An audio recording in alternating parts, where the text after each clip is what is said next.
దేవునికి మహిమ కలుగును గాక. కూడి వచ్చిన అందరికీ వందనాలు. దేవుడి మహాకృపను బట్టి మనం మొదటి సమూయేలు గ్రంథాన్ని ముగించుకోవటం జరిగింది, ధ్యానించుకోవటం. అవునా? మొదటి సమూయేలు గ్రంథం మనం క్లుప్తంగా ఏం చూసాం అసలు?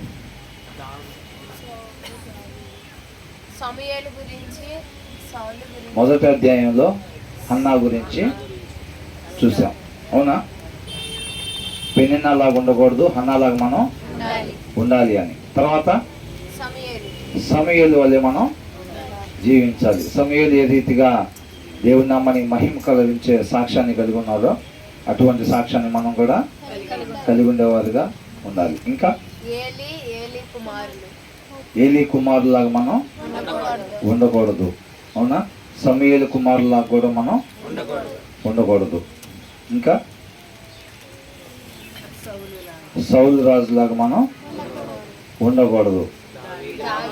దావీదు మహారాజు వల్లే మనం ఉండాలి. దేవుని నామానికి మహిమకరంగా ఉండాలి. అంతే కదండి. మనం దావీదు మహారాజు ఏ రీతిగా అయితే క్రీస్తుని పోలి దేవుడి మాట ప్రకారంగా జీవించారో మనం కూడా దేవుడి మాట ప్రకారంగా మాత్రమే జీవించేవారుగా మనం ఉండాలి.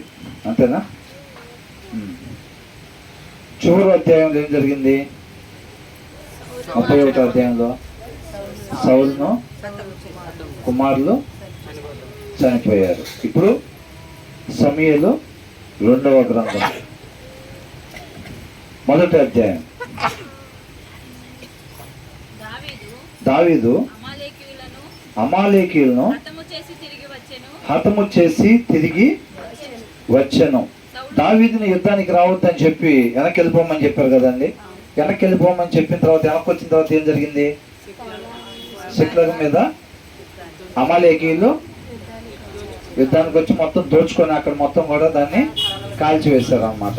కాబట్టి వాళ్ళ భార్యల్ని పిల్లల్ని తీసుకొని వెళ్ళిపోయారు. కాబట్టి వాళ్ళ మీద దావీదు వెంబడించి దేవుణ్ణి అడిగి వెంబడించి వాళ్ళ భార్యను వాళ్ళని తీసుకుని మళ్ళీ వచ్చాడు వాళ్ళతో యుద్ధం చేసి. అవునా? దాని కంటిన్యూషన్ అన్నమాట ఇది. దావీదు అమాలేకీయులను హతము చేసి తిరిగి వచ్చెను. సౌలు మృతి నొందిన తర్వాత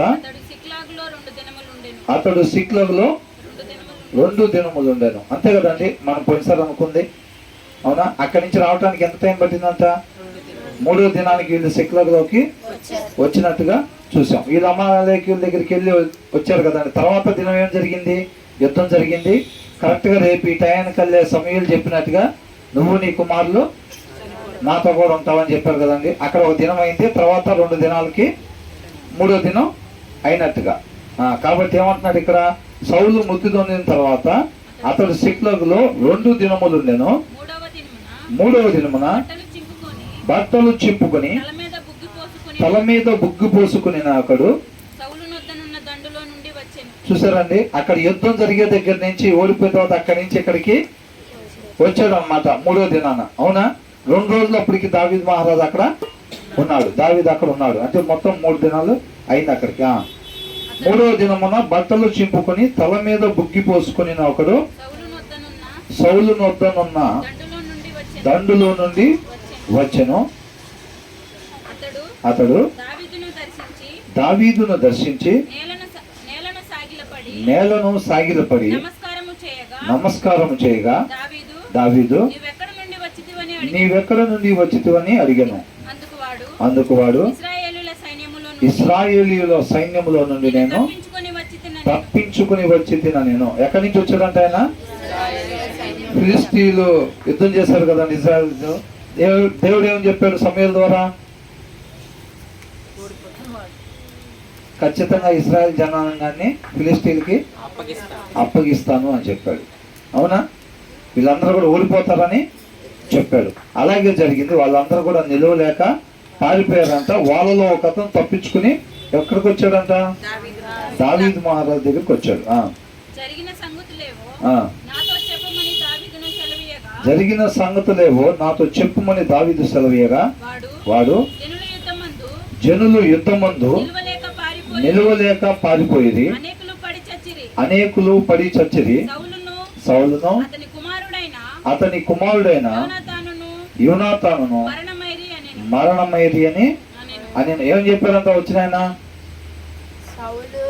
సౌలును ఆయన కుమారులు చనిపోయారు. జనాలు ఎవరు అక్కడ నిలబడలేక మొత్తం కూడా పారిపోయారు. జనాలు మొత్తం కూడా నశించిపోయారు అక్కడని చెప్తా ఉన్నాడు.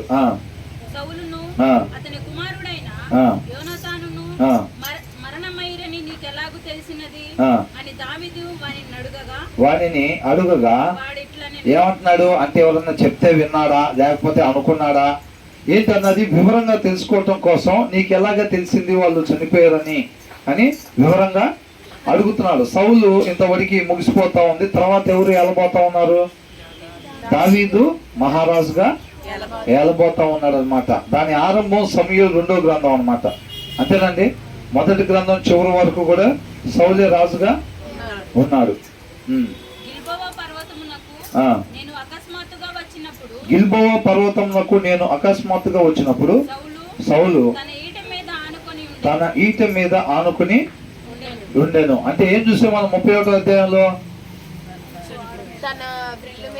వాళ్ళందరూ కూడా గిల్బోవ పర్వతంలో శవాలుగా పడిపోయి ఉన్నారనమాట. వీళ్ళందరూ ఓడిపోవటం చూసి సౌలు ఇక ఆ సున్నతి లేని ఫిలిస్తీన్లు వచ్చి చంపుతారేమో అని చెప్పి తన ఆయుధములు మోసేవాడిని చంపమని అడిగితే ఆయన చంపకపోవటం వల్ల ఏం చేశాడు? ఈయనకేనే చంపుకోవడానికి సిద్ధపాటు అయిపోయాడు. అవునా? తన ఈటి మీద ఆనుకుని ఉండేను. అతడు రథములను రౌతులను తనను వెనువెంట తగులుచుండుట చూచి వెనుక తిరిగి తానును కనుగొని పిలిచెను. అందుకు చిత్తమున ఏలినవాడా. అంటే దీంట్లో ఇక్కడ ఏమైంది? సౌలు తన ఈటి మీద ఆనుకుని దానికి ముందు 31వ అధ్యాయం ఒకసారి చూడండి 3వ వచనంలో యుద్ధములలో సౌలు ఓడిపోవుచుండగా అతడు అంబువేయు వారి కంటబడి. అంటే ఏం జరిగిందంట? వాళ్ళు మొత్తం చనిపోతున్నారు. సౌలు జనాభా మొత్తం చనిపోతూ ఉండటం సౌలు గమనించినప్పుడంట అతడు అంబులు వేయి వారి కంటపడి వాని చేత బహు గాయములు నొందెను.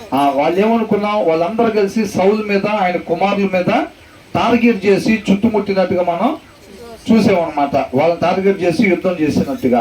తర్వాత వాళ్ళ కుమారుల్ని చంపేశారు పైన వచ్చిన వాళ్ళు. తర్వాత సౌలు మిగిలాడు. సౌలు మీద కూడా బహు భయంకరంగా వాళ్ళ యుద్ధం జరిగించినట్టు మనం చూస్తా ఉన్నాం. అంబులు వేయి వారి కంటపడి వారి చేత బహుగాయములు నొందెను. అప్పుడు సౌలు సున్నతి లేని వీరు వచ్చి నన్ను పొడిచి అపహాస్యము చేయకుండానట్లు నీ కత్తి దూసి దాని చేత నన్ను పొడవమని తన ఆయుధములను మోయి వారితో చెప్పగా అతడు భయము చేత అలాగ చేయనల్లకుండెను. చూసారండి, ఆయనకి బాగా బాణాలు తగలటం వల్ల బాగా గాయాలు తగిలినాయి అన్నమాట. ఇంకెలాగో చనిపోయే స్థితిలో ఉన్నాను కాబట్టి వాళ్ళు వచ్చి నన్ను చంపినట్లుగా కాకుండా తన ఆయుధాలను మోసి ఆయన్ని చంపమని అడిగాడు. అడిగినప్పుడు ఏం జరిగిందంట? అక్కడ అతడు భయము చేత అలాగు చేయనల్లకుండెను గనుక సౌలు తన కత్తి పట్టుకొని దాని మీద పడెను. ఏం జరిగింది? ఆయుధాలు మోసి ఆయన్ని చంపమంటే చంపాడా? భయపడ్డా? ఎందుకని భయపడ్డాడు? దేవుని చేత అభిషేకించబడిన వాడిని ముట్టకూడదు కాబట్టి ఆయన భయపడి ఆయన చంపలేదు. అప్పుడు సౌలు ఏం చేశాడంట? తన కత్తి పట్టుకొని దాని మీద పడెను. అవునా? తన కత్తి పట్టుకొని దాని మీద తనే పడ్డాడు అనమాట. తర్వాత పడిన తర్వాత పరిస్థితి ఈ 6వ వచనం, ఈ 2వ గ్రంథంలో ఉన్నది 6వ వచనం. గిల్బోవ పర్వతమునకు నేను అకస్మాత్తుగా వచ్చినప్పుడు సౌలు తన ఈట మీద ఆనుకొని ఉండెను. అతడు రథములను రౌతులను తనను వెనువెంట తగులుచుండుట చూసి. అందుకని బైబిల్లో ఏంటంటే కొంచెం అక్కడ కొంచెం ఇక్కడ మనకి దొరికింది సత్యం. అర్థమైందండి? కంటిన్యూషన్ కొన్ని ఎలా ఉంటాయి అంటే వేరే దగ్గర దొరికింది అనమాట మనకి. ఇక్కడ ఏమంటున్నాడు? గిల్బోవ పర్వతముకు నేను అకస్మాత్తుగా వచ్చినప్పుడు ఆయన ఈటి మీద ఆయన పడ్డాడు కదా. పడినప్పుడు ప్రాణం పోయిందా? ఆయన తర్వాత చనిపోయాడని ఆ కుమారులు కూడా చనిపోయాడు. ఆయన చనిపోవటం చూసి ఆయుధాలు మోసే ఆయన కూడా చనిపోయాడు అని చెప్పి ఇందాక దాంట్లో 31వ అధ్యాయంలో మనం చూసాం. వాళ్ళందరూ కూడా ఒకటే దినాన్ని చనిపోయినట్టుగా మనం చూస్తాము. దాన్ని కొద్దిగా వివరించి రాస్తున్నారు ఇక్కడ. ఏంటంటే ఆయన పడగానే చనిపోయాడా? పడగానే చనిపోలేదంట ఆయన. సౌలు తన ఈటె మీద ఆనుకుని ఉండను. అతడు రథములను రౌతులను తనను వెనువెంట తగులుచుండు చూచి వెనుక తిరిగి నన్ను కనుగొని పిలిచెను. అంటే ఆయన అలా పడిపోయి రథం మీద పోతా ఉన్నప్పుడు వెనకాల ఇంకొక ఆయన వస్తున్నాడంట. ఎవరైనా ఇందాక వచ్చారు చూడండి, ఒక ఆయన పారిపోయి, అవునా, దావీదు మహారాజు దగ్గరికి వచ్చారు చూసారా, ఆయన వస్తున్నాడు. అప్పుడు దాని పక్కన వస్తా ఉంటే ఆయన వైపు చూసాడు అనమాట. తల ఇట్లా ట్రిప్ వేసుకొని ఉంది కాబట్టి ఆ కత్తి మీద పడినప్పుడు పక్కకి తిరిగిపోయి పడిపోయాడు. పక్కన ఆయన వస్తున్నాడు అనమాట. వెనుక తిరిగి నన్ను కనుగొని పిలిచాను. అందుకు చిత్తము నా ఏలిన వారా అని నేను అంటిని. నీవెవడివని అతడు నన్ను అడగగా, అంటే ఒకవేళ ఆయన ఫిలిస్తీయుడు అనుకోండి, వాళ్ళ చేతిలో చనిపోకూడదనే కదా అని అనుకుంటుంది, అవునా, అందుకని నీవెవడు అని అడిగాడు అనమాట. నేను అమాలేకీయుడని చెప్పితిని. అతడు నా ప్రాణము ఇంకా నాలో ఉన్నది గాని తల త్రిప్పు చేత నేను బహు బాధపడుచున్నాను. నీవు నా దగ్గర నిలువబడి నన్ను చంపమని సెలవీయగా ఈలాగు పడిన తరువాత ఈయనే నిశ్చయించుకున్నాడంట. ఏమని? ఇలాగ పడిన తర్వాత ఈయన ఇంకా బ్రతకడని చెప్పి ఈయన నిశ్చయించుకొని అతని దగ్గర నిలిచి అతని చంపితిని. ఈయన భయపడ్డాడండి. ఈయన తన ఆయుధాలు మూసే వాళ్ళగా భయపడ్డా? దేవుడి వాక్యం ఏమనుంది? దేవుడి చేత అభిషేకించబడిన వాళ్ళ జోలికి పోకూడదని ఉంది. కానీ ఈయన భయపడ్డాడు. అట్లాగా భయపడకుండా ఏం చేశాడు? దేవుడి మాటను మీరి అతన్ని చంపేశాడు. అది నేరమా కాదా? నేరం అది. కాబట్టి అతను చంపేశాడు. తర్వాత ఏమైంది?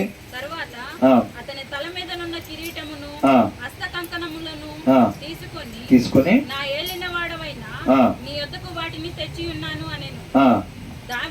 ఏం చేశాడంట? ఆ కిరీటాన్ని హస్త కంకణాన్ని తీసుకొని దావీదు దగ్గరికి వచ్చాడంట. అవునా? వచ్చేమంటున్నాడు అక్కడ?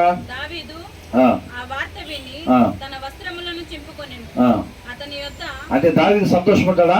వస్త్రాలు చింపేసి కొత్త వేసుకుందాం అనుకున్నాడా? ఇంక ఈ పాతాడితో పని లేదు మనకి, ఇక రాజు కాబోతున్నాం కాబట్టి, అంటే ఎప్పుడో తైలాభిషేకం జరిగింది, ఇక మనం సింహాసనం మీద ఎక్కబోతున్నాం కాబట్టి పాత అవసరం లేదని చెప్పేసుకున్నాడా? లేదా దీనికి అభిషేక్తుడు, దేవుడి చేత అభిషేకించబడిన వాడు చనిపోయాడనే వార్త దేవుడి జనాంగమైన ఇశ్రాయేలీయులు కూడా అనేక మంది అక్కడ చనిపోయారు. తను ప్రేమించిన యోనాతాను కూడా, దేవుడి మాట ప్రకారంగా జీవించే యోనాతాను కూడా అక్కడ చనిపోయాడన్న వార్త ఎప్పుడైతే నిజమో అని దాన్ని గ్రహించుకుని నిర్ధారించుకున్న తర్వాత దావీదు ఆ వార్త విని తన వస్త్రములు చింపుకొనెను. అతని యొద్దనున్న వారందరూ అలాగున చేసి, అంటే సౌలు దావీదుకి మేలు చేశాడా లేదా?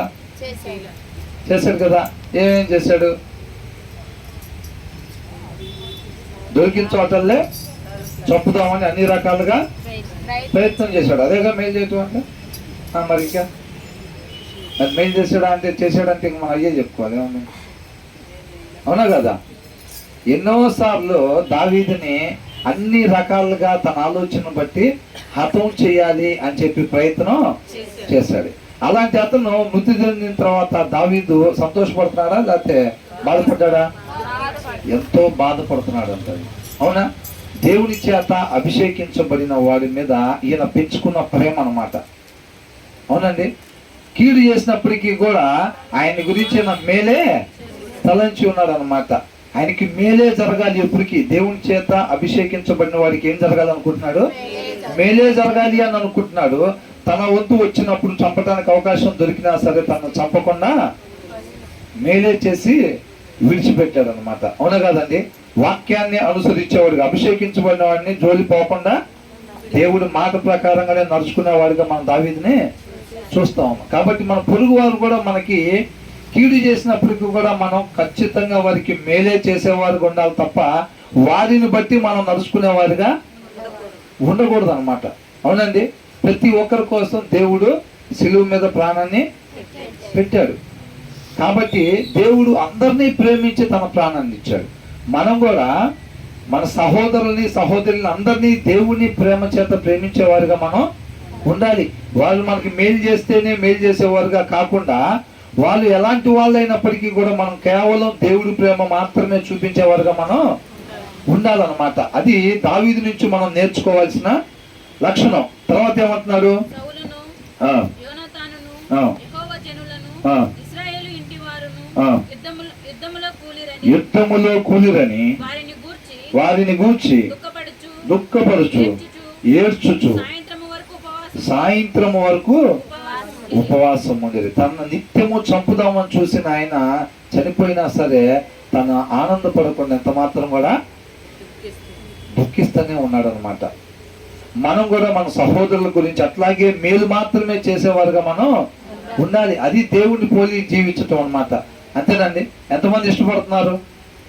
దావీదులాగా అవతల వాళ్ళని బట్టి కాకుండా మనం దేవుడిని పోలి మేలు మాత్రమే చేసేవారుగా మనం ఉండాలి. కీడుని కీడు చేత కాకుండా మేలు చేత జయించాలంటండి. అవునా? ఆయన వాక్యాన్ని అనుసరించడం ద్వారా మనం అందరం కూడా జయించేవారు ఉంటాము. జయించిన వారికి ఏం చేస్తాడంట? జీవవృక్ష ఫలాలు తినిపిస్తాడంట. అవునా కదా? మనం జయించేవారు ఉందామా, ఓడిపోయేవారు ఉందామా? జయించేవారు ఉందాం. మన సౌలులాగా మన శరీరాశలను మనం అనుసరించేవారుగా కాకుండా దేవుడి మాటను మాత్రమే మనం అనుసరించేవారుగా ఉండాలి. దేవుడి మాట ఏదైతే ఉందో దాన్ని మాత్రమే అనుసరించటమే దావీదు యొక్క జీవిత విధానంగా పెట్టుకుంటూ ఉన్నాడు. మనం కూడా దేవుడి మాట ప్రకారంగా మాత్రమే జీవించేవారుగా మనం ఉండాలి. అంతే తప్ప మనకి కీడు చేసిన వాళ్ళకి ఆపద కలగంగానే మనం సంతోషపడటం అలాగ మనం ఉండకూడదు. అట్లా ఉంటే కనుక మనం సరి చేసుకోవాల్సిన వారుగా మనం ఉన్నాం. తర్వాత దావీదు నీవెక్కడ నుండి వచ్చితివని ఆ వార్త తెచ్చిన వాడిని అడుగుగా వాడు అంటే అక్కడ జరిగిన కార్యక్రమాన్ని బట్టి వారు ఎంతో దుఃఖపడినట్టుగా ఏడ్చినట్టుగా మనం చూస్తా ఉన్నాం. అవునా? దానికి కారణమైన వాళ్ళు ఎవరు? సౌలు తనంతటికి తానే ఆ పరిస్థితిలోకి వెళ్ళాడనమాట. దానికి ముందంతా కూడా సౌలు ఎంతో చక్కగా ఉన్నాడు. ఎప్పుడైతే ఆ ఆలోచన తనలో నుంచి రాకుండా ఈ రాజ్యం తప్ప నా దగ్గర ఏం తీసుకోగలుగుతాడేనా అని తన లోపల నుంచి వచ్చిన దాన్ని అంతటితో ఖండించుకోకుండా ముందుకు సాగనిచ్చాడు. ఆ ఆలోచనని, ఆ ఆశని అనుసరించాడు. అక్కడి నుంచి కూడా సౌలు పతనం స్టార్ట్ అయినట్టు మనం చూస్తా ఉన్నాం. అప్పటి వరకు కూడా దేవుడు సౌలుకి తోడుగానే ఉన్నాడు. అనేక మంది మీద ఆయన కూడా యుద్ధాలు చేసేసి 5 రకాల జనాభా మీద యుద్ధాలు చేసి ఆయన విజయాన్ని సాధించినట్టు మనం చూస్తా ఉన్నాం. అంతేనా కదా? 50 కిలాదు వారు వచ్చి తీసుకెళ్లారా లేదా అంటే వాళ్ళని కాపాడాడు కదా. ఆయన కాకుండా ఇంకా 4 దేశాల మీద ఆయన యుద్ధాలు చేసి గెలిచినట్టుగా మనం చూస్తా ఉన్నాం. తర్వాత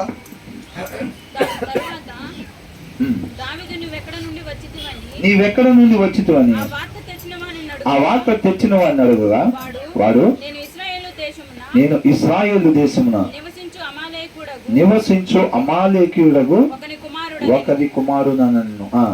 అందుకు దావీదు భయపడక యెహోవా అభిషేకించిన వానిని చంపుటకు నీవేళ అతని మీద చెయ్యి. కాబట్టి ఇప్పుడు ఇశ్రాయేల్ దేశంలో ఉండేవాడైతే ఖచ్చితంగా దేవుని చేత అభిషేకించబడిన వాడి జోలికి పోకూడదు కదా. అవునా? మరి ఇప్పుడు ఈయన అక్కడి నుంచే వచ్చినప్పుడు భయపడక యెహోవా అభిషేకించిన వాడిని చంపుటకు నీవేళ అతని మీద చెయ్యి ఎత్తితివి. యెహోవా అభిషేకించిన వాడిని నేను చంపితినని నీవు చెప్పితివే. నీ నోటి మాటయే నీ మీద సాక్ష్యము గనుక నీ ప్రాణమునకు నీవే ఉత్తరవాదివని వానితో చెప్పి తన వారిలో ఒకరిని పిలిచి నీవు పోయి వాని చంపుమనగా అతడు వానిని కొట్టి చంపెను. అవునా? అతన్ని చంపటం న్యాయమా అన్యాయమా? అతన్ని చంపటం అనేది చిన్నగా చెప్పి న్యాయం అంటున్నారు. 2 పక్కన మనం ఉన్నట్టు ఉంటుందిలే. బ్రదర్ ఏది చెబితే మేమైతే బ్రదర్ చెప్పింది.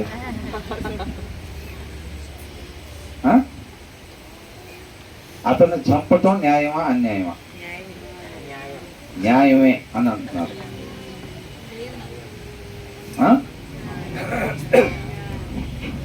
న్యాయమా అన్యాయమా? న్యాయం అన్న వాళ్ళు చేయొద్దండి. అతన్ని చంపొచ్చు న్యాయమే అన్నవాళ్ళు. ఓకే, అన్యాయం అన్న వాళ్ళు చేతులు ఎత్తండి.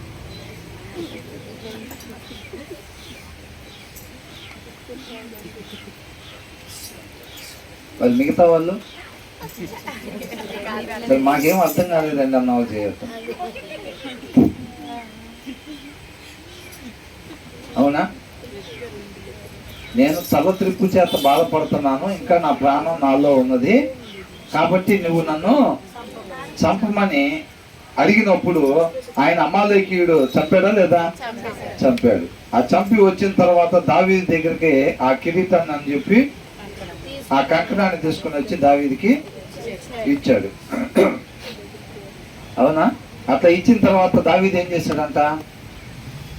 ఆయన్ని ఏడ్చిన తర్వాత దేవుడి చేత అభిషేకించబడిన వాళ్ళని చంపేవు కాబట్టి, నేనే చంపానని నీకు నువ్వే ఒప్పుకున్నావు కాబట్టి నీ ప్రాణముకు నీవే ఉత్తరవాది అని చెప్పి తన దగ్గర ఉన్న మనుషుల్లో ఒక అతన్ని పిలిచి అతన్ని చంపమని చెప్పగానే అతని మీద పడి కొట్టి చంపాను. ఒకవేళ చంపకపోతే దేవుడు చూసుకునేవాడు. అంతేనా? ఇప్పుడు దేవుడు మాట ప్రకారంగా లేకపోతే అంతేనా కదా? అవునా? వాక్యాన్ని మీరైనా నడుచుకున్నాడు. దేవుడు వాక్యం ఏం చెప్తుంది? అభిషేకించిన బడివాడిని జోలికి పోకూడదు అని అంటుంది. ఈయనేమో ఆయన్ని చంపి వచ్చాడు, అంతే కదా?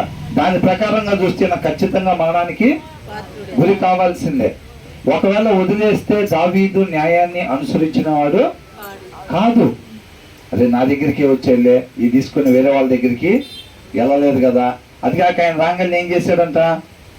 3వ అధ్యాయంలో ఏమనుంది? 3వ వచనంలో అతడు దావీదును దర్శించి నేలను సాగిలపడి నమస్కారం చేయగా, నా దగ్గరికి రాగానే సాగిలపడ్డాడు, నమస్కారం చేశాడు, నాకే తీసుకొచ్చి ఇచ్చాడు అని అంటే తర్వాత నన్నే రాజుగా అవ్వమని కోరుకుంటున్నాడు, కాబట్టి మనం వదిలేయచ్చలే అని అనుకున్నాడా?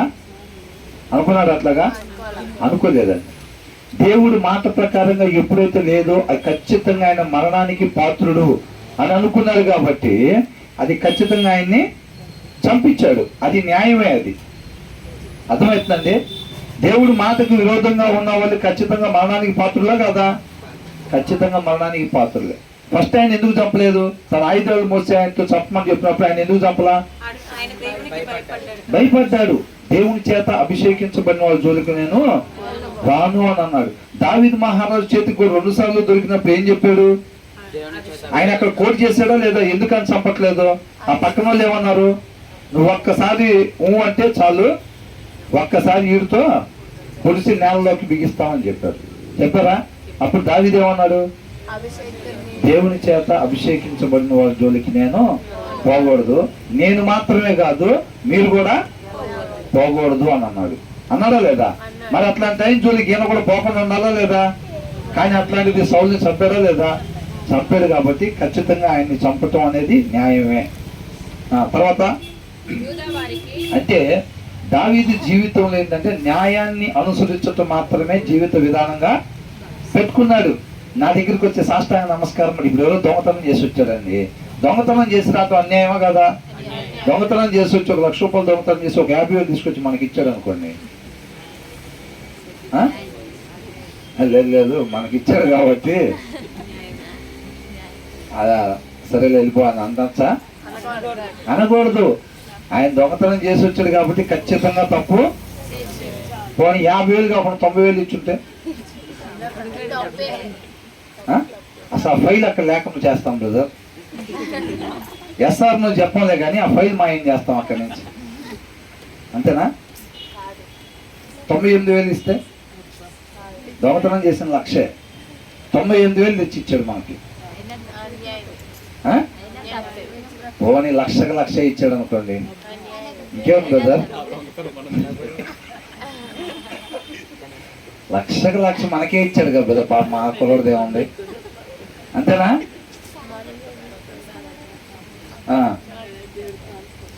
కొంతమంది ఉంటారు తెలుసా, అట్లాగా అన్యాయంగా డబ్బులు సంపాదించుకొచ్చి తీసుకొచ్చి కానుకలుగా ఇస్తుంటే 30 దంతలుగాను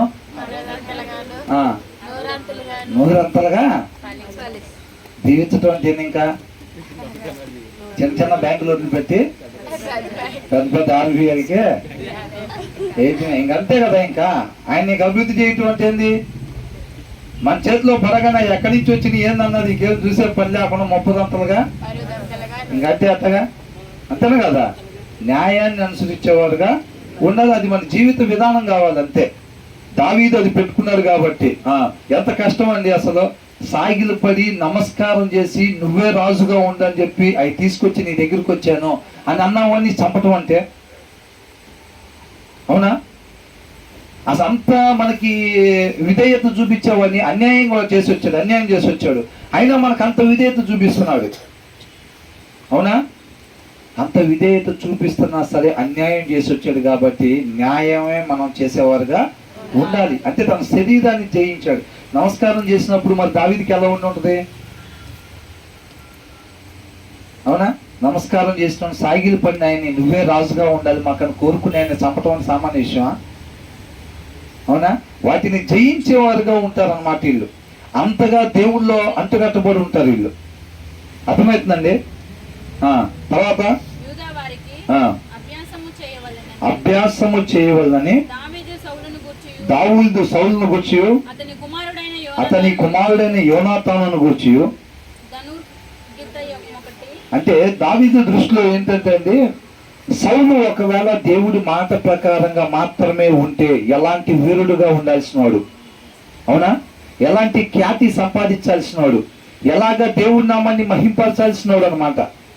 అది దావీదు హృదయంలో ఎప్పుడూ ఉండేది. ఆయన మాట చొప్పునుగా నీ ఉండుంటే అసలు సౌలు అనే ఆయన ఎట్లా ఉండాల్సినాడు, ఆయన కుమారుడు యోనాతాను ఎలా ఉండాల్సినాడు, ఆ యొక్క జనాభా ఎట్లా ఉండాల్సిన జనాభా. ఇందాక పైన వచ్చిన వాళ్ళు ఏమని చూసాం?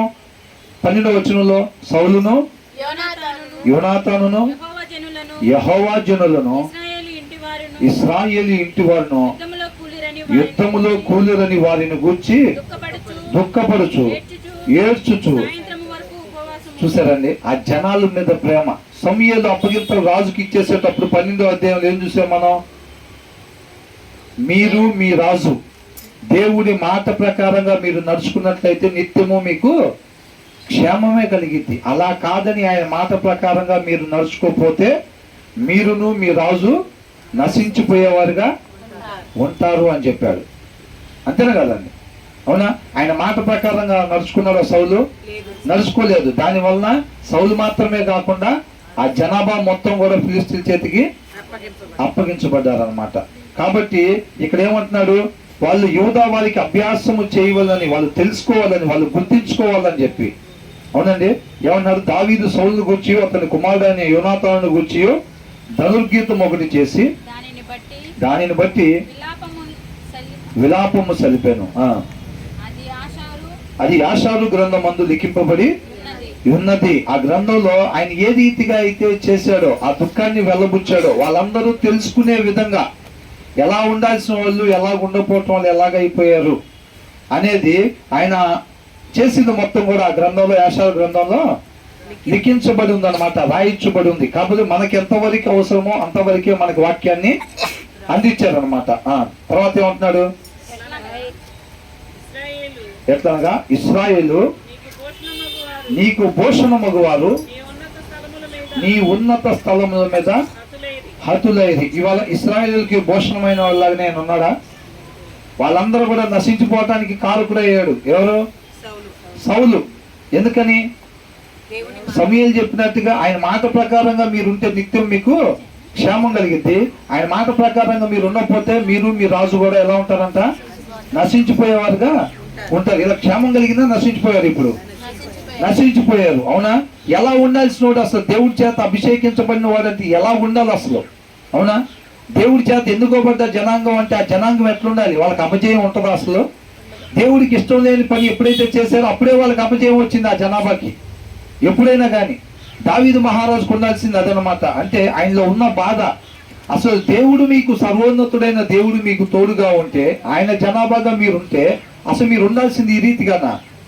ఎలా ఉండాలి అని అంటున్నాడు. ఇశ్రాయేలు నీకు భూషణమగువారు నీ ఉన్నత స్థలముల మీద హతులైరి ఆహాహా బలాఢ్యులు పడిపోయి బలాఢ్యులు పడిపోయారు. దేవుడు మాట ప్రకారం ఉంటే సౌలుకి ఎదురు నిలబడటానికి వీల్లేదు అసలు ఎవరైనా సరే.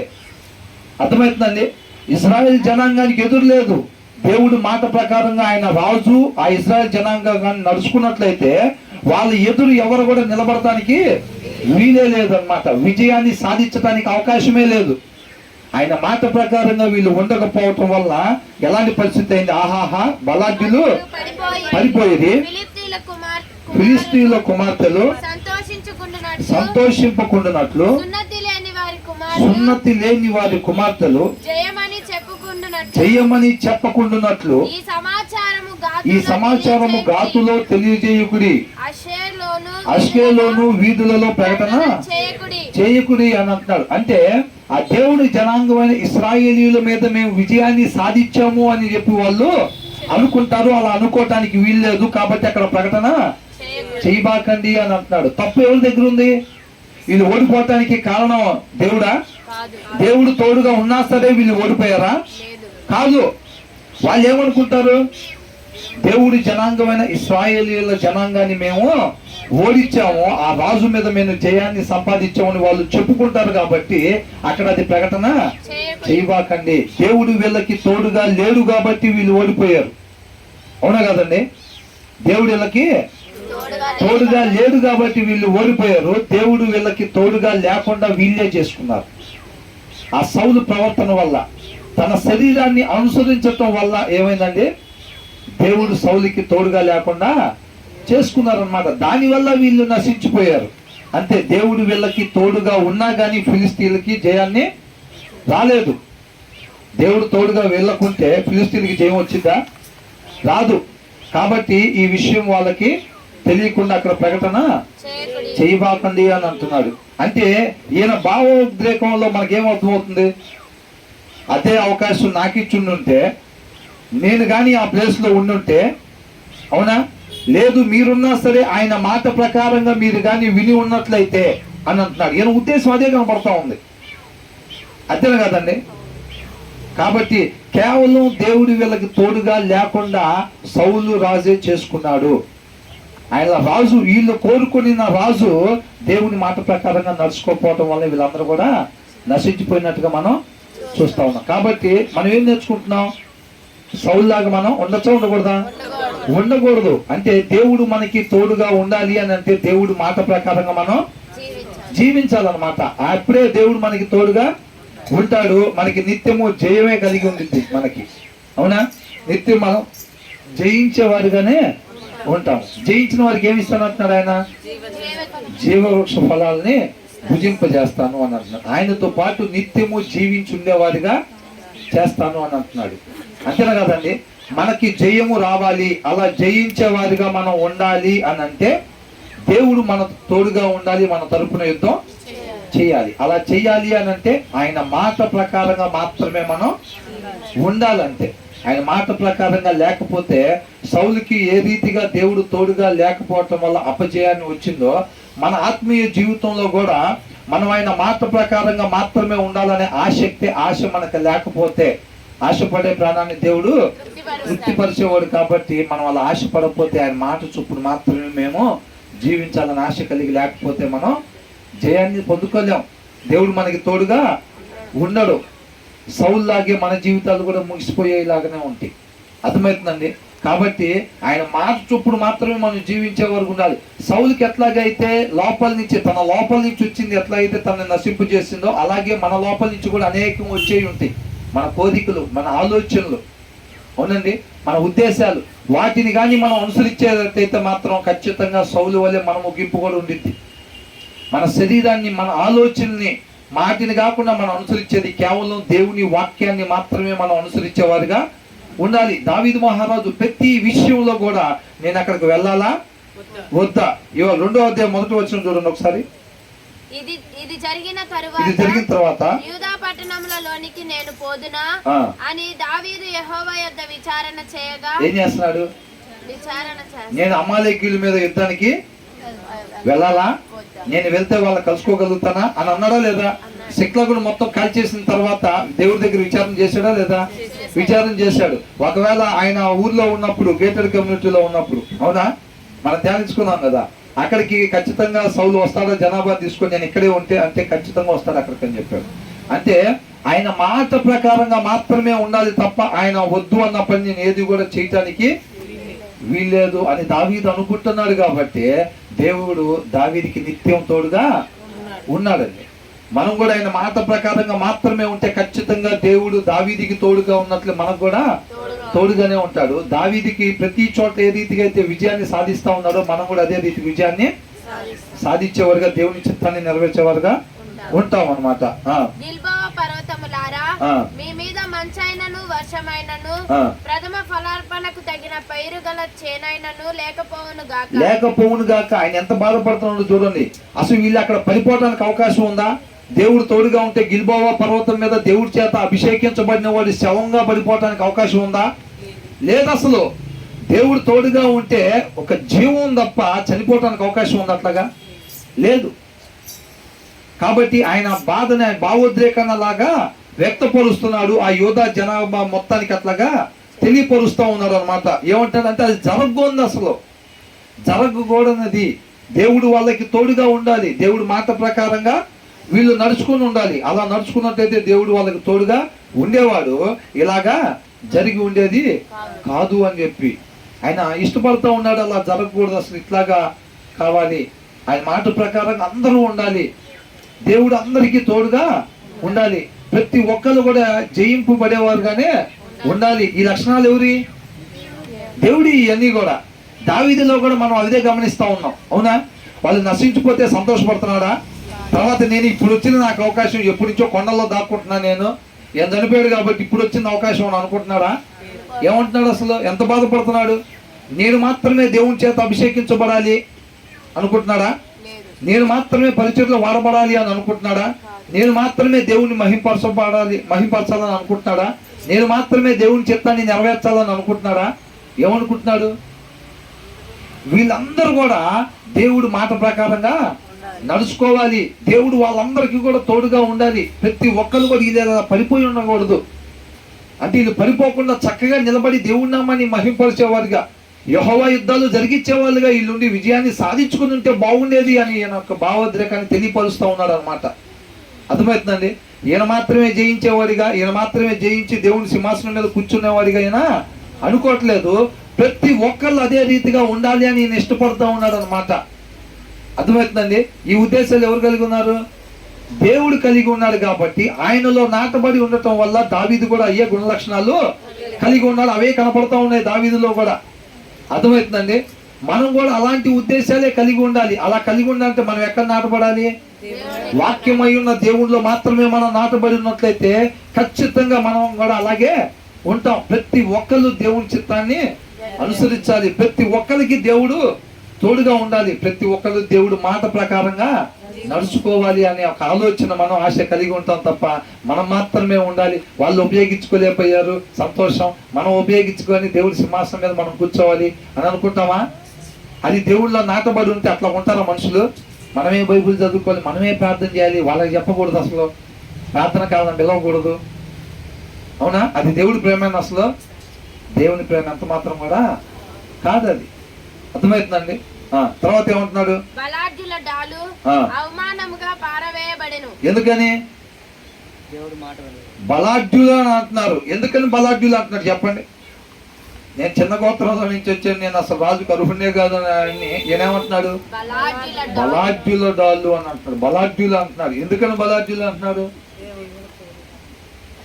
తాను నియమించుకున్న వాడికి దేవుడు ఏమి ఇస్తాడంట? బలాన్ని ఇస్తాడంట. అర్థమవుతుందండి? ఆయన కృపను బట్టి సౌలుని నియమించుకున్నాడు రాజుగా. నియమించుకున్న తర్వాత ఆయన ఏంటి? బలాఢ్యుడు అని అర్థం. అవునా కదండి? ఆ శరీరాన్ని అనుసరించకపోతే సౌలు ముందు ఎవరు కూడా నిలబడటానికి వీల్లేదు. అంతే. దావీదైనా అంతే. దావీదేం పెద్ద గొప్పవాడని కాదండి. ఆయన మాట ప్రకారంగా మాత్రమే ఉండాలని ఆయన ఆశపడుతున్నాడు. కాబట్టి ఆశపడ్డ ప్రాణాన్ని దేవుడు తృప్తిపరుస్తున్నాడు. అందుకని ఆ పరిస్థితుల మీద జయాన్ని సాధిస్తూ ఉన్నాడు. అర్థమవుతుందండి? అక్కడ కూడా ప్రతి పరిస్థితుల్లో కూడా దావీదు తరపున యుద్ధం చేస్తుంది ఎవరు? దేవుడే యుద్ధం చేస్తున్నాడు అన్నమాట. ఆయన యుద్ధం చేసి జయాన్ని దావీదుకి ఇస్తా ఉన్నాడు. మన జీవితాల్లో కూడా అంతే. మనం ఎప్పుడైతే ఆయన మాట ప్రకారంగా ఆయన చిత్తము కొరకు మాత్రమే మనం జీవించాలని ఎప్పుడైతే ఆశపడతామో మనల్ని కూడా దేవుడు తృప్తి పరుస్తాడు. మన తరపున యుద్ధం దేవుడు చేస్తాడు, విజయాన్ని మనకి అప్పగిస్తాడు అనమాట. అర్థమవుతుందండి? కాబట్టి ఇక్కడ అదే అంతా ఉన్నాడు, బలాఢ్యుల డాళ్ళు అవమానముగా పారవేయబడి. ఎందుకని అవమానం వచ్చింది? ఆయన మాటను అనుసరించకుండా ఈయన శరీరాన్ని అనుసరించుకున్నాడు. అవునా కదండి? నేనే రాజుగా ఉండాలి, ఎప్పటికీ నేనే రాజుగా ఉండాలి అని అనుకున్నాడు. అది ఎంత స్థాయికి తీసుకెళ్ళిందంటే అవతల వ్యక్తికి దేవుడు తోడుగా ఉన్నాడు అని తెలిసినప్పటికీ కూడా ఏమాత్రం కూడా పోరాటం ఆపట్లేదు. నేను దేవుడితోనే పోరాడుతున్నానని తెలిసినా సరే పోరాటం ఆపట్లేదు. వాళ్ళు ఆ పరిస్థితుల్లోకి వెళ్ళిపోతారనమాట, శరీరాన్ని అనుసరించే వాళ్ళు. బలాఢ్యుల డాళ్ళు అవమానంగా పారవేయబడెను, తైలము చేత అభిషేకింపబడని వారిదైనట్టు. చూసారండి, దేవుని చేత అభిషేకించబడకపోతే వాళ్ళ డాళ్ళు పారవేయబడచ్చు. జరుగుతూ ఉంది. ఇప్పుడు యుద్ధం జరిగినప్పుడు ఆటోమేటిక్ గా యువతలలోకి ఒకసారి అవతలలోకి ఒకసారి జరగకూడదు ఏంటనుకుంటున్నారు, జరగనిది ఏంటనుకుంటున్నారు. దేవుడు ఎవరికైతే తోడుగా ఉంటారో వాళ్ళ డాళ్ళు ఆ రీతిగా అవమానంగా కింద పడటానికి వీల్లేదు. పడదు కూడా అసలు. ఎప్పటికది పడిద్దా? అసలు పడదు అట్లాగా. కాబట్టి ఇక్కడ ఏమంటున్నాడు, తైలము చేత అభిషేకింపబడని వారిదైనట్టు సౌలు డాలును పారవేయబడెను. అర్థమవుతుంది? ఆయన కృపను బట్టి ఆయన ఎన్నుకున్న తర్వాత కూడా దాన్ని నిలబెట్టుకోలేకపోయాడు. ఆయన తోడుగా లేకుండా చేసుకున్నాడు. ఆయన తోడుగా లేకపోతే ఇంకేముందని? సామాన్య వ్యక్తిగా. అవునా? ఆయన సామాన్య వ్యక్తిని ఆయన కృప చేత నియమించుకున్నాడు. ఆయన నియమించుకున్న తర్వాత బలాన్ని ఇస్తాడు. ఎప్పుడైతే ఆయన మాట ప్రకారంగా లేడు, దేవుడు ఆయనకి తోడుగా లేడు. దేవుడు తోడుగా లేకపోతే ఇంకేముందని? బలం ఉంటుందా ఆయన దగ్గర? ఉండదు. బలం లేదు కాబట్టి ఏమైందంట, సౌలు డాలును పారవేయబడెను,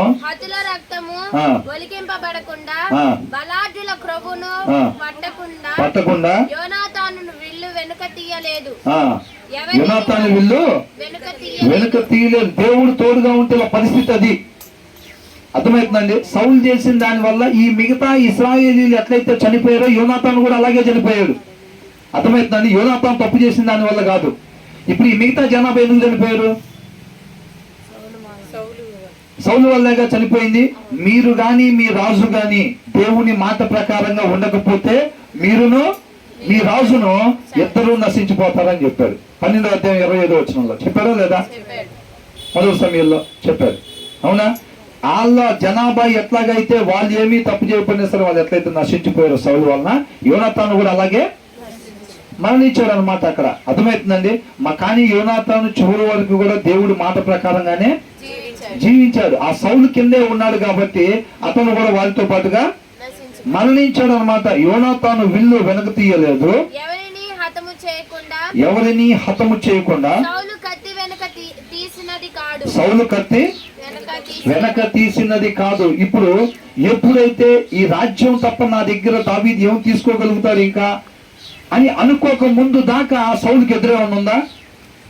అసలు సౌలుకి ఎదురే ఎవరన్నా నిలబడి గెలిచిన వాళ్ళు ఉన్నారా? అప్పటి వరకు కూడా ఆయనకి అపజయం అనేదే లేదు. అప్పటి వరకు కూడా ఎప్పుడైతే ఈయన వచ్చాడో, ఇంకా ఎప్పుడైతే ఆయన శరీరాన్ని అనుసరించాడో అప్పుడు దేవుడు తోడుగా లేకుండా పోయాడు. అందుకని ఏమంటున్నాడు, ఎవరిని హతము చేయకుండా సౌలు కత్తి వెనుక తీసినది కాదు. సౌలును యోనాతానును తమ బ్రతుకునందు నెనరులు గాను వారు ఉండిరి. అంటే వారి మధ్య ఉండే ప్రేమ అందరూ మెచ్చుకునే రీతిగా ఉండేది అనమాట. వారి బ్రతికిన దినాల్లో, చక్కగా అంతకు ముందున్న దినాల్లో వారి మధ్య ఉండే ప్రేమ అందరూ మెచ్చుకునే రీతిగా ఉండేది. తర్వాత ఏమైపోయింది, ఎప్పుడైతే ఆయన శరీరాన్ని అనుసరించాడో, శరీరాన్ని అనుసరించిన తర్వాత ఏం చేశాడు, దావీదును చంపమని యోనాతానుతో చెప్పాడు. ఎందుకు చంపాలి, ఏం కీడు చేశాడు, నీకు అంత మేలే కదా చేశాడు అతను అని అన్నప్పుడు ఏమొచ్చింది, ఈయనకి కోపం వచ్చి ఒకనొక పరిస్థితుల్లో యోనాతాను కూడా చంపడానికి తన దగ్గర ఉన్న ఈటుని విసిరేశాడు. అవునా? అంతకు ముందు దాకా ఎలా ఉండేది, వాళ్ళిద్దరి మధ్యలో ఉన్న ప్రేమ అందరూ మెచ్చుకోదగినదిగా ఉండేది అనమాట. మనం కూడా అలా ఉండాలిరా అని అనుకునేటట్టుగా మాదిరిగా ఉందన్నమాట అంతకు ముందు. అదే చెప్తా ఉన్నారు, ఇటు వినాలి. తమ మరణమైనందునను తమ మరణమందైనను వారు ఒకరినొకరు ఎడబాసిన వారు కారు. వారు పక్షిరాజుల కంటే వడిగలవారు, సింహముల కంటే బలము గలవారు, సింహము కంటే బలము గలవారు వాళ్ళు. ఇశ్రాయేలుల కుమార్తెలారా, సౌలును గూర్చి ఏడువుడి. అతడు మీకు ఇంపైన రక్తవర్ణపు వస్త్రములు ధరింపచేసిన వాడు. అంటే తనని మరణానికి అడుగు మాత్రం దూరం దాకా తరిమి వెంటాడిన సౌలు గురించి చూశారండి. దావీదు ఎలాంటి ఉద్దేశాలు కలిగి ఉన్నాడో. అవునా? మనం కూడా ఈ లోకస్తుల్లో మన కీడు మాత్రమే కోరుకునే వాళ్ళ పట్ల కూడా మనం ఎలాంటి ఉద్దేశాలు కలిగి ఉండాలి? సౌలు పట్ల దావీదుకి ఎలాంటి అభిప్రాయం ఉందో ఖచ్చితంగా మనం అలాంటి అభిప్రాయాన్ని మాత్రమే మనం కలిగి ఉండాలంతే. పలానా వాళ్ళంటే వాళ్ళు నశించిపోవాలి, మాకు కీడే జరగాలని తప్ప మేలు జరగాలని ఎప్పుడు కూడా వాళ్ళు కోరుకోరండి. అన్న వాళ్ళ పట్ల మన అభిప్రాయం ఎలా ఉండాలంట? ఖచ్చితంగా వాళ్ళకి మేలు మాత్రమే జరగాలని కోరుకునేవారుగా మనం ఉండాలి. అలా ఉండాలి అంటే మనలో ఆ గుణ లక్షణాలు నడవాలంటే మనం ఎక్కడ ఉండాలి? దేవుని వాక్యంలో నాటబడి ఉండాలి. అర్థమవుతుందండి? దేవుని వాక్యంలో నాటబడి లేకుండా అలా ఉండటం అసాధ్యం.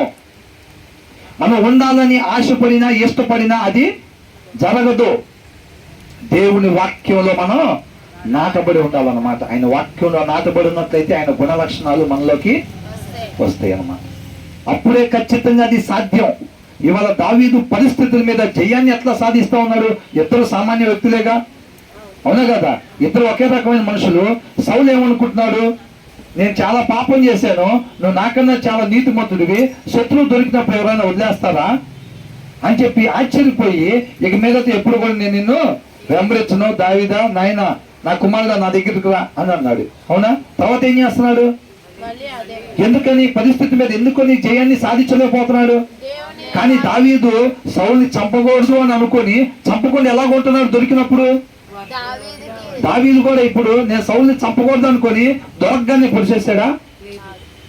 అలా చేస్తుంటే ఈయన కూడా పరిస్థితిని జయించినోడు కాదు. చంపకూడదని అనుకొని దొరికినప్పుడు లేదు లేదు చాలా ఇబ్బంది పెట్టాడు, హింస పెట్టాడు అసలు అని చెప్పి చంపేస్తుంటే సౌలుకి దావీదుకి ఏమన్నా తేడా ఉండేదా? ఉండేది కాదు. దేవుళ్ళో నాటబడి ఉన్నాడు కాబట్టి దావీదు వాక్యాన్ని మాత్రమే అనుసరించాలని చెప్పి ఆశగా పడి ఉన్నాడు కాబట్టి దేవుడు తోడుగా ఉన్నాడు, జయాన్ని సాధించగలుగుతున్నాడు పరిస్థితుల మీద. కానీ సౌలు ఏం చేస్తున్నాడు? తనకు తానుగా పరిస్థితుల్ని జయించాలని కోరుకుంటున్నాడు. అర్థమవుతుందండి? అది మనిషి వల్ల అయిద్దా? దేవుడు లేకుండా మనిషి ఏ మంచి కూడా చేయలేడు, అంతే. కాబట్టి నేను కూడా నీలాగా ఉండాలి, నువ్వు నాకన్నా నీతిమంతుడివి, ఇక మీదట నేను ఇట్లా పాపం చేయను అనుకుంటున్నాడు, మళ్ళీ చేస్తున్నాడు. ఎందుకని? దేవుణ్ణి ఆశ్రయించట్లేదు అన్నమాట. తన సొంత శక్తి ద్వారా, సొంత జ్ఞానం ద్వారా, సొంత ఆలోచన ద్వారా పరిస్థితిని జయిద్దామని చెప్పి ప్రయత్నం చేసి ఓడిపోతున్నా ఉన్నాడు అనమాట. అర్థమవుతుందండి? మన వల్ల అయితే కాదు పరిస్థితిని జయించటం, మనలో ఉన్న క్రీస్తు వల్ల మాత్రమే అది అయింది. కాబట్టి దేవుడు మనకి తోడుగా ఉంటేనే మన పరిస్థితుల మీద జయాన్ని సాధించగలుగుతాం. అవునా కదా? ఏ రీతిగా ఉండాలనుకుంటున్నామో ఆ రీతిగా మాత్రమే మనం ఉండాలి అని అంటే ఖచ్చితంగా దేవుడు వల్ల మాత్రమే అయింది. ఆ దేవుడు మనకి తోడుగా ఉంటేనే కార్యము జరిగింది. ఆయన మనకు తోడుగా ఉండాలంటే ఏం చేయాలి? ఆయన మాట ప్రకారంగా మాత్రమే మనం ఉండాలంతే. అవునా కదండి? ఆ తర్వాత ఏమంటున్నాడు? బంగారు నగలు నీకు పెట్టినవాడు యుద్ధ రంగమునందు బలాఢ్యులు పడి ఉన్నారు. ఇశ్రాయేలీయుల కుమార్తెలారా, సౌలును గూర్చి ఏడుడి. అతడు మీకు ఇంపైన రక్తవర్ణపు వస్త్రములు ధరింపజేసిన వాడు, బంగారు నగలు మీకు పెట్టినవాడు, యుద్ధ రంగమందు బలాఢ్యులు పడి ఉన్నారు. నీ ఉన్నత స్థలములలో యోనాతాను హతమాయను. యోనాతాను అంటే దావీదుకి ఎంత ఇష్టం అండి అసలు. అవునా? వాళ్ళిద్దరు ఎలా ఉండేవాళ్ళంట? ఏక మనస్సు కలిగి ఉండేవాళ్ళంట. అంటే దేవుని వాక్య సారాంశం ఏం చెబుతుంది? నిన్ను వల్లే నీ పొరుగు వారిని ప్రేమించాలి అన్నాడు. యోనాతాను గురించి అట్లాగే రాస్తుంది. యోనాతాను అంతా తనను తాను ఏ రీతిగా ప్రేమించుకుంటాడో దావీదును ఆ రీతిగా ప్రేమించినట్టు బైబిల్లో రాయించబడింది. అర్థమవుతుందండి? వాళ్ళిద్దరు అట్లాంటి ఏకభావం ఏక మనస్సు కలిగి ఉంటారనమాట. అలా కలిగి ఉండాలంటే ఎట్లా సాధ్యపడుతుంది? వాళ్ళిద్దరూ వాక్యాన్ని అనుసరించే వాళ్ళైతేనే ఏకభావం ఏక మనసు కలిగిద్ది. ఆ దినాల్లో అపోస్తులకి ఏకభావం ఏక మనసు కలిగి ఉన్నారు. ఈ దినాల్లో ఎందుకు ఉండలేకపోతున్నారు? అందరూ వాక్యాన్ని అనుసరించేవాళ్ళు. వాక్యాన్ని అనుసరించే వాళ్ళైతేనే ఏకభావము ఏక మనసు కలిగి ఉంటారు. అర్థమవుతుందండి? ఇప్పుడు దావీదు సౌలు ఎందుకని ఉండలేకపోయారు? ఏకభావం ఏక మనసు కలిగి. ఇప్పుడు దావీదు కూడా నేను కూడా సౌలులాగా అందరినీ మోసం చేసి హతం చేసి మన ద్వారా ఎవరెవరి ద్వారా మనకి ఇబ్బంది ఉండదో వాళ్ళందరిని చంపేసి ఎట్లాగైనా సరే మనం ఉందామని అనుకున్నాడు దావీదు. మరి ఎందుకని? వీళ్ళ మనసులు వేరుగా ఎందుకున్నాయి? వీళ్ళ ఆలోచనలు, మనసులు అంటే వీళ్ళ ఆలోచనలు వేరుగా ఎందుకున్నాయి? వీళ్ళు ఇద్దరు కాదు.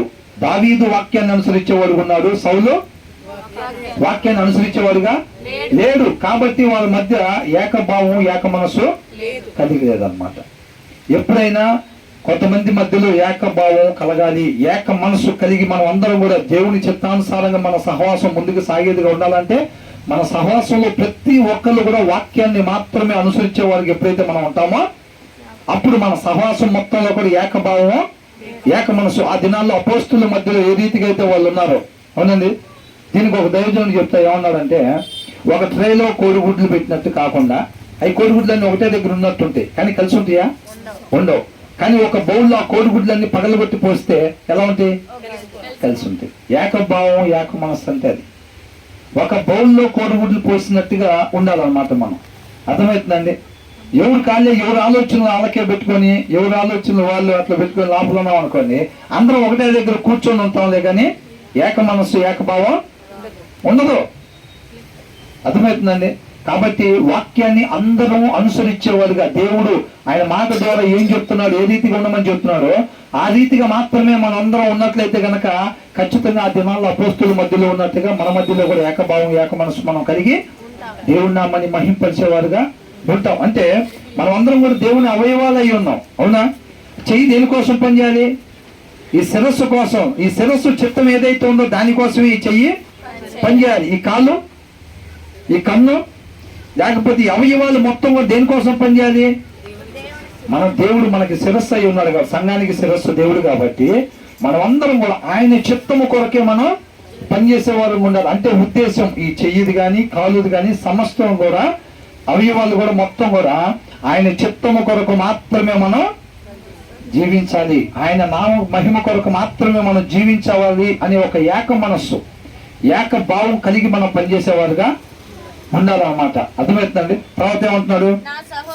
నా సహోదరుడా యోనాతానా, నీవు నాకు అతి మనోహరుడివై ఉంటివి, నీ నిమిత్తము నేను బహు శోకము పొందుచున్నాను, నా యందు నీకున్న ప్రేమ బహు వింతైనది, స్త్రీలు చూపు ప్రేమ కంటేను. చూసారండి, మనం ఏమనుకున్నాం? తండ్రి కుమారుడు ఆ యొక్క బంధాన్ని జయించగలిగింది అనమాట. దేవునితో అంటుకట్టబడి ఉండే తత్వం వాక్యాన్ని అనుసరించడం ద్వారా ఆ లోక బంధాన్ని జయించగలిగే రీతిగా దేవునితో నాటబడి, దేవుళ్ళో నాటబడి ఉన్నాడు, దేవునితో అంటుకట్టబడి ఉన్నాడు యోనాతాను. ఆ లోక బంధాన్ని జయించగలిగేదిగా ఉంది. ఇక్కడ ఏమంటున్నాడు ఇంకోటి, స్త్రీలు చూపే ప్రేమ కంటేను అది అధికముగా, దాన్ని కూడా జయించగలిగే ప్రేమ నీ దగ్గర ఉన్నది. అది ఎక్కడి నుంచి వచ్చింది? దేవుని దగ్గర నుంచి వచ్చింది. యోనాతానులో కూడా మనం గమనిస్తూ ఉంటే, యోనాతాను జీవిత విధానం మనం గమనిస్తూ ఉంటే, యోనాతానులో ఏం చూసాం?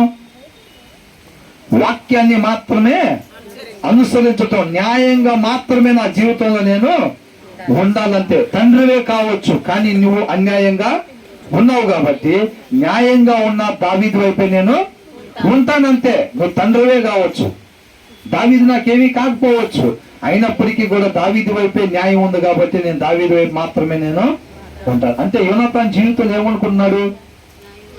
న్యాయాన్ని మాత్రమే అనుసరించి జీవించేవాడిగా నేను ఉండాలి. ఈ కొద్దిపాటి జీవితం ఒక్కసారి వచ్చే అవకాశాన్ని నేను విడిచిపెట్టుకోదలుచుకోవట్లేదు. ఖచ్చితంగా నా సృష్టికర్త అయిన దేవుడి మాట ప్రకారంగా మాత్రమే నేను జీవించి సృష్టికర్తను మహింపరిచేవాడిగా నేను ఉండాలి అని యోనాతాను కూడా అదే ఉద్దేశం కలిగి ఉన్నాడు. దావీదు కూడా అదే ఉద్దేశం కలిగి ఉన్నాడు. మనం కూడా అదే ఉద్దేశం కలిగి ఉండాలి. మనం కూడా. అర్థమవుతుందండి? అంతే తప్ప సొంత ఇష్టాల్ని నెరవేర్చుకునే వారిగా సౌలులాగా మనం ఉండకూడదండి మనం. తర్వాత ఏమంటున్నాడు? అయ్యయ్యో అయ్యయ్యో బలాఢ్యులు పడిపోయిరి బలాఢ్యులు పడిపోయిరి పడిపోయేది, యుద్ధ సన్నద్ధులు నశించిపోయిరి యుద్ధ సన్నదులు నశించిపోయిరి. నశించిపోయేది. అర్థమవుతుందండి ఎంత బాధకరమైన విషయం జరిగిపోయింది అని అనుకుంటున్నాడు దావీదు. అవునా? తన భావోద్రేకాన్ని ఆ రీతిగా తెలియపరుస్తా ఉన్నాడు. ఆ యూద జనాభా మొత్తం కూడా దాన్ని తెలుసుకోవాలి, గుర్తు పెట్టుకోవాలి అని చెప్పి కోరుకుంటా ఉన్నాడు అనమాట దావీదు. వాళ్ళకి అర్థమయ్యేటట్టుగా తెలియపరుస్తూ ఉన్నాడు. అర్థమవుతుందండి? ఈ రీతిగా ఎందుకు జరిగింది అని అంటే దేవుడు మాట ప్రకారంగా వాళ్ళు జీవించకపోవటం వల్ల దేవుడు వాళ్ళకి తోడుగా లేడు. దేవుడు వాళ్ళకి తోడుగా లేకపోయేసరికి వాళ్ళకి అపజయం వచ్చింది. కాబట్టి తైలము చేత అభిషేకించబడని వారి డాలు పడిపోయినట్టుగా సౌలు డాలు పడిపోయిందే అని అంటున్నాడు. ఎంత బాధపడుతున్నాడని. దేవుడి చేత ఎన్నుకోబడ్డ సౌలు రాజు, దేవుడి చేత ఎన్నుకోబడ్డ జనాంగం ఆ రీతిగా పడిపోతుంటే చూసి తట్టుకోలేకపోతా ఉన్నాడు దావీదు. అవునా కదండి? వాళ్ళు కీడే చేస్తా ఉన్నారు, సౌలు కీడే కదండి చేస్తుంది. అయినా సరే వాళ్ళు కీడు చేయకుండా దేవుడి చేత అంటుకట్టబడి ఉండాలి, దేవుడి నామానికి మహిమకరంగా ఉండాలని చెప్పి కోరుకుంటా ఉన్నాడు నిత్యం. అంటే సౌలు జీవించినంత కాలం ఇంకా మార్పు చెందితే బాగుండు, మార్పు చెందితే బాగుండు. అవకాశం దొరికినప్పుడల్లే చక్కగా తన మాదిరిగా దేవుడికి మాదిరిని కనపరుస్తా సౌలుకి. అవునా కదండి? ఆయన చెప్పాల్సిన మాటలు సౌలుకి చెప్పాడనమాట. అయినప్పటికీ కూడా తన వైఖరిని మార్చుకోలేదండి. మనం మొన్న సమూయేలు గురించి, సొలొమోను గురించి ధ్యానించుకున్నాం కదండి. సొలొమోనుకి దేవుడు 2 సార్లు ప్రత్యక్షమని చెప్పాడు. అయినా సరే తన వైఖరిని మార్చుకోలేదు. మార్చుకోకపోతే ఏమైందండి? దేవుడు తోడుకున్నాడు ఆయనకి? లేడు, వదిలిపెట్టేశాడు. మన దేవుడు మహాకృపను బట్టి ఎన్నిసార్లు మనకు చెప్తున్నా సరే మన వైఖరిని కానీ మనం మార్చుకోపోయినట్లయితే, తన వద్దు అన్న పని కానీ మనం చేస్తాం, మన శరీరాన్ని అనుసరించినట్లయితే, అర్థమవుతుందండి? ఈ కొద్ది కాలం మాత్రమే ఉండే సుఖభోగాల కోసం మనం ఆలోచన చేసినట్లయితే సౌలు వల్లే నశించిపోయేవారుగా మనం ఉంటాం. అలా ఉండటం ఏమాత్రం దేవునికి ఇష్టం లేదు. కాబట్టి తన మహాకృపను బట్టి తన మాటను మన దగ్గరికి దినాన పంపిస్తా ఉన్నాడు. ఎంతమంది దావీదులాగా జీవించాలనుకుంటున్నారు? దావీదులాగంటే వాక్యాన్ని మాత్రమే అనుసరించి, దావీదు దేవుణ్ణి పోలి జీవించాడు, దేవుడి మాట ప్రకారంగా జీవించాడు. దావీదు లాగా మనం జీవించటం అంటే దేవుని పోలి, దేవుడు లాగా అనమాట. అవునా?